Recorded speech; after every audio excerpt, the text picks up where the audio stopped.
So we just talked about how to find intervals where it's increasing or decreasing. And you may have already figured out that if I know where it's increasing or decreasing, then it's pretty easy for me to tell whether that critical value is a relative min or a relative max. If I have a function that's increasing to a certain point and then decreasing after that, it would make sense that that point is a maximum. Or if I have a function that's decreasing to a certain point and then increasing after that, it would make sense that that point is a relative min. So that's essentially what we're going to look at when we look at the first derivative test. The first derivative test essentially says if f prime of x, our derivative, changes from negative to positive at c, then there's a relative minimum. If f prime of x changes from positive to negative, then it has a maximum. If it's positive on both sides or negative on both sides, then it's neither. So let's take a look at those pictures.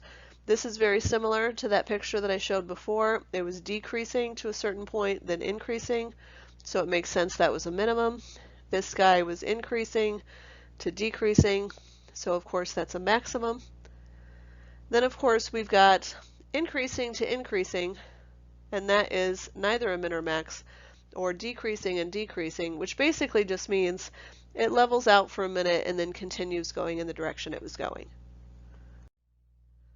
So using the first derivative test, let's go through an example step by step together. I am trying to find the relative extrema of the function f of x equals 1/2 x minus sine of x in the interval 0 to pi over, or 2 pi. First, make sure that it's continuous and differentiable. And again, if you're ever not sure, feel free to graph it and take a look, but also analyze the actual function itself to determine if there is a place where it would be undefined. And in this case, we're good in both counts. Then we're going to find the derivative, which turns out to be 1/2 minus the cosine of x. And in plugging in 0, because I've already determined it's not undefined at any point, by plugging in 0 for f of x, I find that cosine of x must be equal to 1/2. So hopefully you've taken trig, otherwise this might be difficult. You can feel free to get your unit circle out, as that is one of your handouts in this course. Determine within the interval from 0 to 2 pi which values would make cosine of x equal to 1/2, and I found the points pi over 3 and 5 pi over 3. Now let's do our first derivative test. Again, you can make your table much more complicated if you'd like. That's what we did previously. But essentially what I'm doing is I'm checking the sign of the derivative.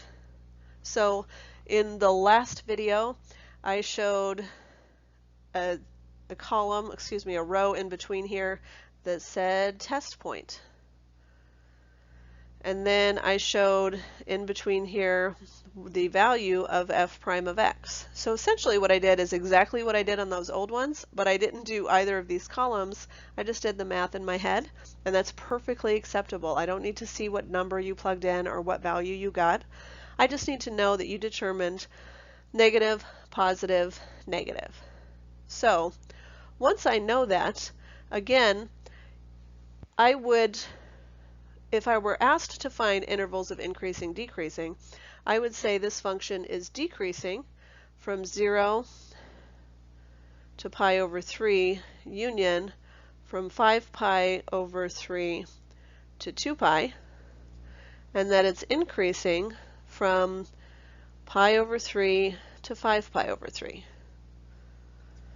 But that's not what I'm being asked to do. I'm asked to find using the first derivative test, what can I conclude about the relative min and relative max? Well, this guy goes from decreasing to increasing. This guy is a min, so I have a min at pi over 3. And again, if it goes from increasing to decreasing, then this point up here is a max, and so I have a max at 5 pi over 3. And again, if I really needed to know, I could plug those values into my original function to find the y values. Typically, they're just going to ask for the x values. Keep in mind that you can always verify your results on your graphing calculator. So if I go to y equals, I can certainly plug in 1/2 x and then minus sine x. And before I graph, I'm going to go to my window and remember that my interval went from 0 to 2 pi. So I'm going to take 2 times pi, and I'm going to use the scale of pi over 3. So I'm going to delete that guy and do pi divided by 3. Everything else I don't care too much about. Obviously, you can change your y min and y max, so I can change that to -1 and to 4 and graph. So here's what my graph looks like over that interval. I can always click on the trace function, and of course there are more precise ways to do this, but looking at this I can see that I have a min here, and then of course I have a max up here, so you can verify the results. There are ways, if you go to second and calc, you can look for the minimum. And when they ask for the minimum, they're saying, hey, choose a point that looks to be to the left of the minimum, and press enter, and then look to a point to the right of the minimum and press enter, and then press enter again, and notice it gives me what the minimum value is, which is 1.04, which I believe is pi over 3. And then of course I can do the same thing for max, but I'm not going to do that. So you get the idea that you can use that calculator that you have to help you determine min and max.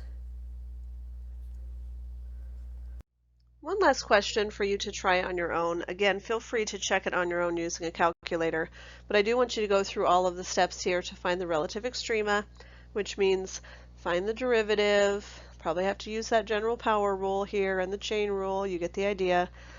Find the derivative, set it equal to 0, make sure it's not undefined anywhere, find the critical values, find where it's increasing, decreasing, use the first derivative test. So we are going to find the relative extrema. First, determine it is continuous everywhere, and it is differentiable.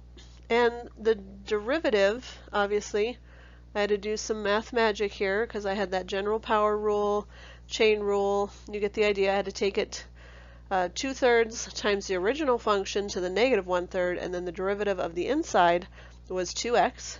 So I simplified everything for you there. Then we're going to find our critical numbers, and I didn't show all of the work here because again it's just one slide. So I had to find where f prime of x was equal to 0, and I found that was at 0, and at 2 and -2 our function was undefined because at 2 and -2 my denominator would be equal to 0. So again, how did I find each of those values? For the purple one, I said set 4x, the numerator, equal to 0, so x was 0. For the blue ones, I said if my denominator were equal to 0, what would x be? So I had 3 critical numbers, which gave me 4 intervals, and I found negative, positive, negative, positive. Interpreting my results, this guy would have to be a min, this guy would have to be a max, and this guy would have to be a min.